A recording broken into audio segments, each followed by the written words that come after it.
नमस्कार, आप देख रहे हैं स्टेट न्यूज बुलेटिन और मैं हूं आपके साथ मोनिका। तो चलिए खबरों पर जाने से पहले नजर डाल लेते हैं इस वक्त की हेडलाइंस पर। पीएम के प्रोग्राम के बाद रो पड़ी ड्रीम गर्ल, धक्का मुक्की से बीजेपी सांसद हेमा मालिनी के निकले आंसू। सिरोही जिले में अज्ञात वाहन ने बाइक सवार को मारी टक्कर, 2 युवकों की हुई मौत।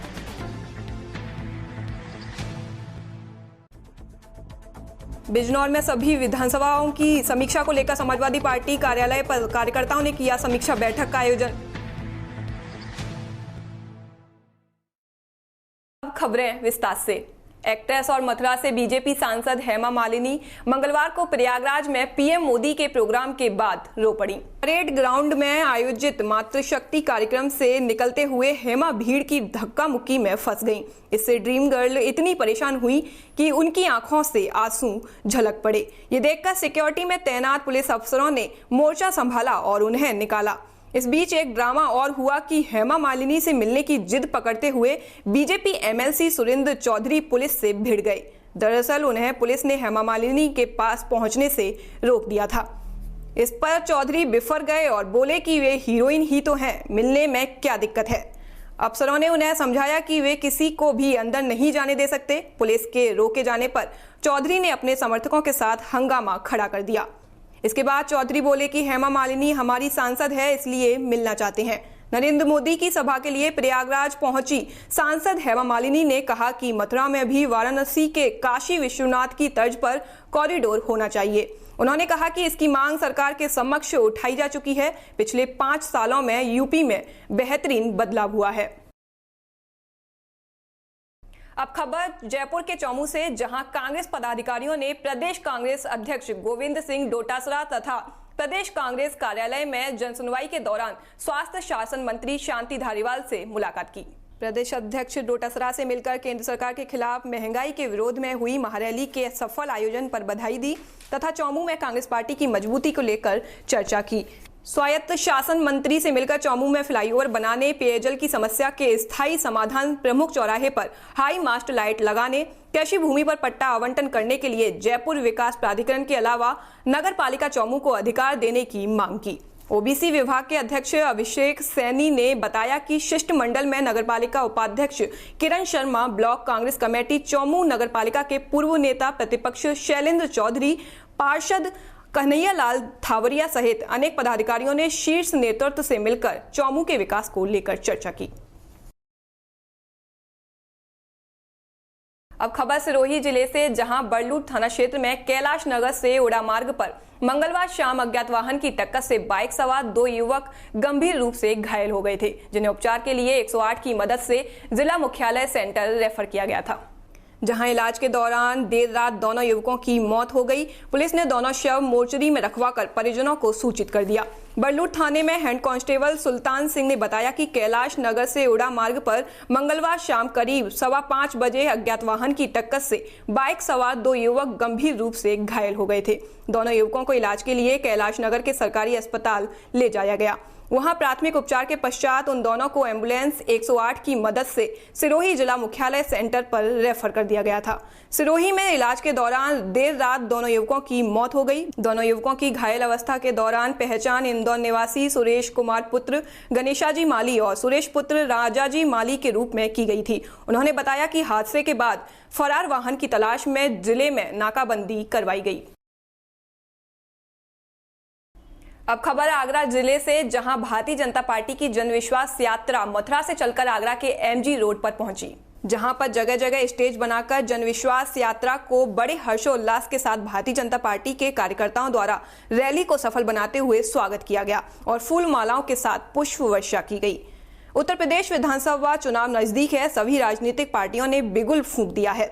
वहीं मौजूदा सरकार भारतीय जनता पार्टी ने भी अपनी ताकत दिखाते हुए जनविश्वास यात्रा पूरे प्रदेश में निकाली। जनविश्वास यात्रा आगरा के एमजी रोड पर होकर गुजरी तो आगरा के कार्यकर्ताओं ने भव्य स्वागत किया। मेरा नाम राजू कुशवाहा है। मैं भारतीय जनता पार्टी स्वास्थ्य मंडल दक्षिण विधानसभा का महामंत्री हूँ। आज जो अपने शीर्ष नेतृत्व ने आदेश दिया था कि जन विश्वास यात्रा से हम चुनाव की शुरुआत करेंगे। उस जन विश्वास यात्रा का जो जनता की सुनामी ने स्वागत किया है, उससे मुझे बिल्कुल लगता है पहले हम 350 सोचते थे, अब 400 की सीट के साथ योगी जी फिर दोबारा से मुख्यमंत्री बनेंगे। और देश की जनता ये चाहती भी है। जो काम योगी जी मोदी जी ने किए हैं वो वाकई सराहनीय है। इसको देख कर जनता आज इतनी ठंड के अंदर भी 11 बजे उनका स्वागत हर्षवर्धन कर रही है। इसका मतलब हम चुनाव जीत चुके हैं और ये तो एक अंगड़ाई है। आगे बहुत लड़ाई, अब लड़ाई का काम नहीं है, सीधी सरकार बनेगी।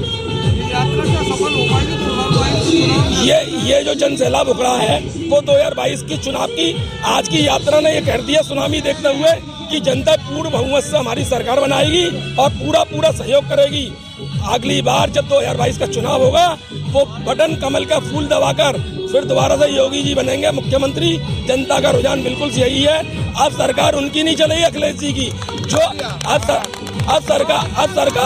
अब सरकार इटावा में नचनियों को नचाने वालों की नहीं चलेगी। अब सरकार अंतिम पायदान पर अंत्योदय गरीब योजना के तहत राशन मिलने वालों को, वितरण करने वालों को, पक्के मकान देने वालों को, शौचालय देने वालों को और आपके आंखों में धुआं लगना उज्ज्वला योजना के विकास के नाम पर चुनाव लड़ेंगे हम लोग। राशन की योजना माननीय प्रधानमंत्री की तरफ से चली जा रही है, उसमें बड़े घोटाले भी हो रहे हैं। क्या कुछ कहेंगे? देखिए, आम जनता को बिल्कुल नहीं मिल पा रही है ऐसी जो योजनाएं हैं जिससे वंचित है आम जनता। बिल्कुल ऐसा कोई संज्ञान में नहीं है। जो भी ये बोल रहा है, एक आध व्यक्ति ऐसा जिसके पास राशन कार्ड है, वह एक व्यक्ति ऐसा आकर सामने कहे कि उसे राशन नहीं मिलता, तुरंत उस पर कार्रवाई और दंडात्मक। योगी जी ने डंडा चलाकर ये तो बता दिया है कि गुंडे और भ्रष्टाचारी इस प्रदेश में नहीं रहेंगे। तो सरकार ने इतना अपने आप में सक्षम है, कानूनी व्यवस्था इतनी लागू है, भ्रष्ट अधिकारी बिल्कुल नहीं बचेंगे। कोई अगर ऐसा व्यक्ति है भी तो वो सामने आए और बताए जनता, अगर वो रहेगा नहीं। हम कह रहे हैं हमारा प्रत्येक कार्यकर्ता हर क्षेत्र में लगा हुआ, हर बूथ स्तर पर, हर पन्ने स्तर पर कार्य कर रहा है। पार्टी को महिलाओं की अक्सर बात की जाती है, महिलाएं क्या सुरक्षित हैं? जैसे कि अभी एक बयान बेबी रानी मौर्य ने दिया था कि 9 बजे के बाद महिलाएं थाने पर जाना है, तो क्या कुछ कहेंगे इस बारे में? भारतीय जनता पार्टी की राष्ट्रीय उपाध्यक्ष बेबी रानी मौर्य, देखिए उनका अपना क्या बयान है क्या नहीं है मैंने नहीं सुना, लेकिन हमारे सरकार में महिलाओं का इतना अच्छा रुझान है। आपने अभी भी मंच पर देखा होगा 10:30 बज रहे हैं और महिला किस तरह से स्वागत कर रही हैं। महिला बिल्कुल सुरक्षित है, कोई कतई नहीं है। एक का दुक्का अगर होते भी है, वरना आप गिराफ उठाकर देख लीजिए कि ये जन विश्वास यात्रा है। ये यात्रा मोदी जी के 7 वर्ष और योगी जी के 4.25 वर्ष जो देश के प्रदेश की जनता के बीच में वो काम किए हैं, जो जन विश्वास यात्रा के माध्यम से जनता के बीच में हम जा रहे हैं। हम कहने आए 7 वर्ष मोदी जी ने और 4.25 वर्ष योगी जी ने जो काम किए हैं वो आपके बीच में भ्रष्टाचार मुक्त सरकार, गुड गवर्नेंस, गुड डेवलपमेंट और मेरे भारत की संस्कृति है। ऐसी ये यात्रा के माध्यम से सब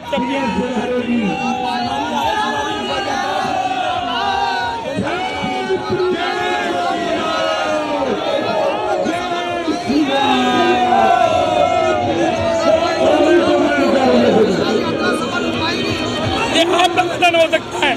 ये जन विश्वास यात्रा के माध्यम से हम अपनी सरकार के बारे में बता रहे हैं। सरकार तो निश्चित बननी हमारी, लेकिन इस जन विश्वास यात्रा के माध्यम से हम जनता के बीच में जा रहे हैं कि हमने क्या काम किए। मामला मध्य प्रदेश के श्योपुर जिले की ग्राम पंचायत पांडौली का है, जहां शमशान की भूमि पर कुछ गांव के लोगों द्वारा अतिक्रमण जमाया हुआ है, जिससे शमशान में भरे पानी की निकासी भी कहीं से नहीं हो पाती और शमशान में पानी भरा रहता है। यहाँ तक कि ग्रामीण मृत शरीर का दाह संस्कार भी सही से नहीं कर पाते हैं। ये समस्या कई दिनों से बनी हुई है। ग्रामीणों का कहना है कि हमने कलेक्ट्रेट में इसकी शिकायत कई बार की पर कोई कार्रवाई नहीं हुई।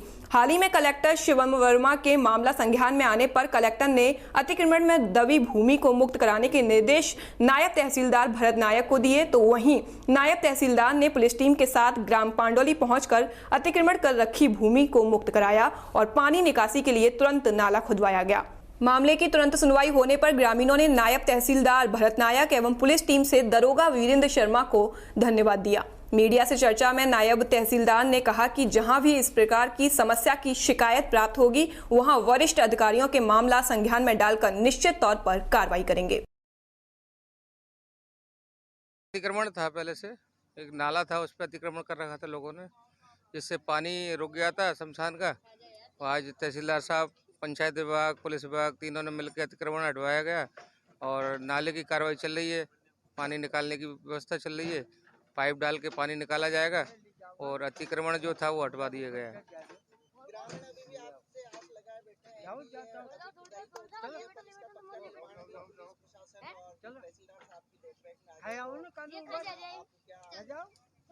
नहीं, पंचायत विभाग और राजस्व विभाग और पुलिस विभाग तीनों सहयोग से आगे कार्रवाई जो भी चलेगी सहयोग करके आगे कार्रवाई बढ़ाई जाएगी।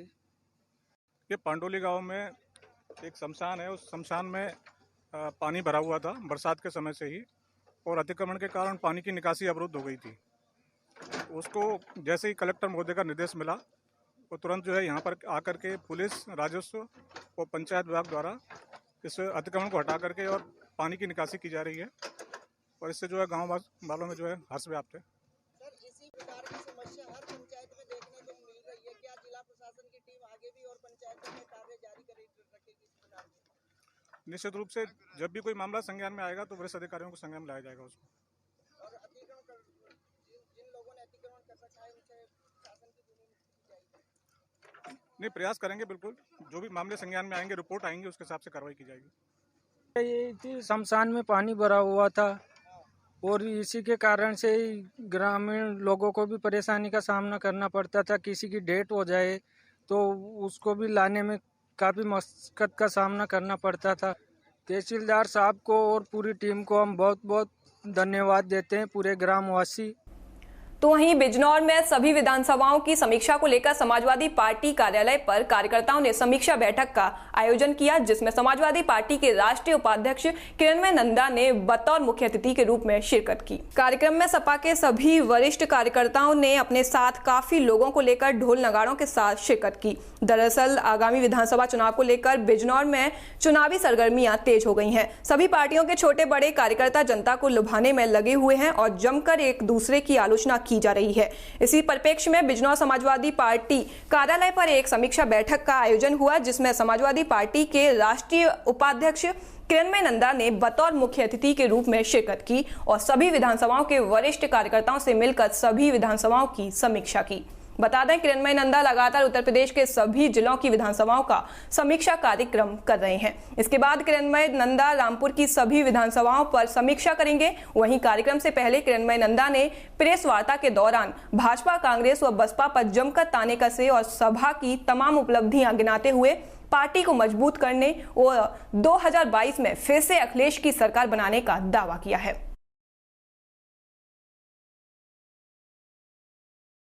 अब क्या है कि 40% महिलाओं को लड़ाया जाएगा।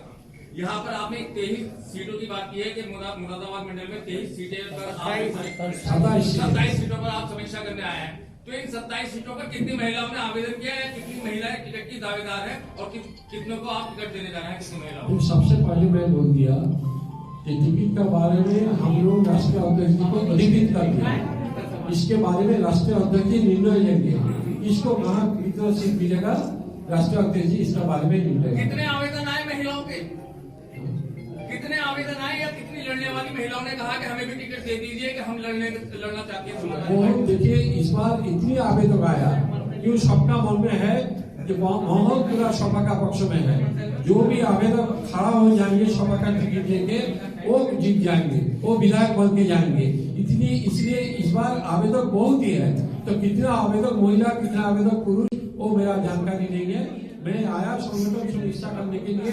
मजबूत संगठन से जो भी प्रत्याशी खड़ा होंगे वो भारी बहुमत से जीत के जाएंगे। आपने कल जिले की समीक्षा की है, हमारे आज विभाग आपके पास यहाँ जिले में कितने आवेदन मिले हैं आपको जो लड़ने वाले हमारे? 80 आवेदक आए थे। जिला अध्यक्ष बताया कि बिजनौर जनपद में 80 आवेदक आया, 80 आवेदक पत्र आया बिजनौर जनपद से। उसमें कुछ महिलाओं को भी है, महिला भी है, बहुत महिला है, बहुत महिला काम मिले। आज भी सुबह बहुत महिला मेरा सब मिले।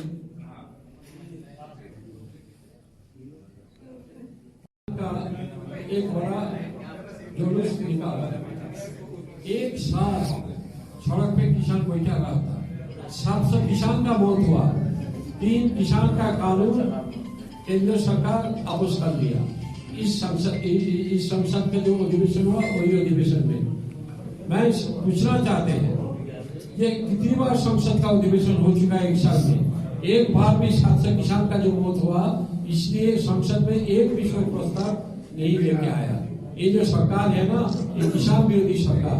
किसान केवल मांगा था हमको एमएसपी दो, जो प्रधानमंत्री पार्लियामेंट में घोषणा किया था, उस समय मैं पार्लियामेंट का सदस्य भी थे, जो किसान का दोगुना लागत दिया, तो दोगुना लागत तो नहीं दिया, जो बिल लेके आया था किसान का अधिकार छीनने के लिए बिल लेके आया था। जब उत्तर प्रदेश का चुनाव आया, पंजाब का चुनाव आया, तब डर गया केंद्र सरकार। जो उत्तर प्रदेश किसान कोई विधायक छोड़ो, कोई सांसद भी इलाका में घुसने नहीं देता है। पंजाब हरियाणा यही हाल हुआ, तब डर के किसान का बिल वापस कर लिया। और वो तो जानते हैं जुमलाबाजी करते हैं भाजपा, तो किसान उत्तर प्रदेश चुनाव का बाद, पंजाब का चुनाव का बाद फिर एक किसान बिल लागू करेंगे, जिसमें कोई एमएसपी का सवाल नहीं रहेगा। एमएसपी लागू करना चाहते हैं तो यही कानून में वो एमएसपी लागू कर देते। आपका मानना लग रहा है आपको कि दोबारा लागू करेंगे, चुनाव का बाद फिर ये लेके आएंगे। देखो किसान आंदोलन में किसका फायदा होगा नहीं फायदा होगा ये बड़ी बात नहीं है। किसान हम लोग का देश का अन्नदाता है। किसान जो मांगे हम एमएसपी, हम लोग उनका साथ में खड़ा हुआ, जो किसान को तो मिनिमम सपोर्ट प्राइस देना चाहिए। वो किसान समाजवादी पार्टी का पक्ष में है कि नहीं वो बात नहीं है, और समाजवादी पार्टी तो किसानों का पार्टी है। पूरी तरफ से हम लोग किसानों का साथ है, किसान का आंदोलन का साथ है, और किसान भी हम लोग का साथ है।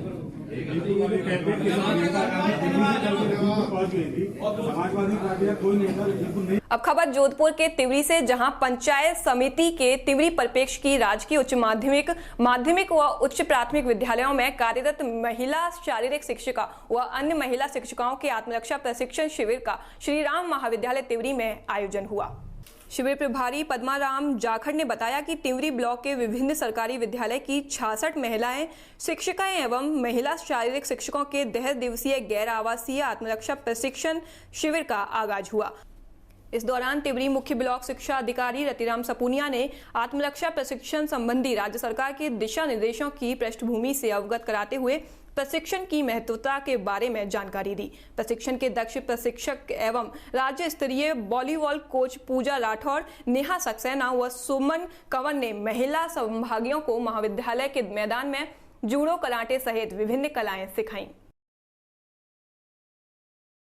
खबर बारां जिले के छिपाबड़ोर से, जहां पंचायत समिति सदस्य वार्ड नंबर 5 से जीते निर्दलीय प्रत्याशी ब्रजेश मीना ने अपने आधा दर्जन से अधिक समर्थकों के साथ कांग्रेस अध्यक्ष महेंद्र नागर की अगुवाई में कांग्रेस की सदस्यता छोड़कर भाजपा की सदस्यता ग्रहण की। इस दौरान सिंघवी निवास पर विधायक प्रताप सिंह सिंघवी ने सभी का माल्यार्पण कर भाजपा का दुपट्टा धारण करवाया। साथ ही भारतीय जनता पार्टी के रीति नीति के अनुसार कार्य करने की शपथ दिलवाकर भाजपा में सम्मिलित हुए कार्यकर्ताओं का स्वागत किया। इस मौके पर भाजपा के कई पदाधिकारी मौजूद रहे। फिलहाल इस बुलेटिन में बस इतना ही। राजस्थान की तमाम बड़ी खबरों के लिए देखते रहिए DPK न्यूज। नमस्कार।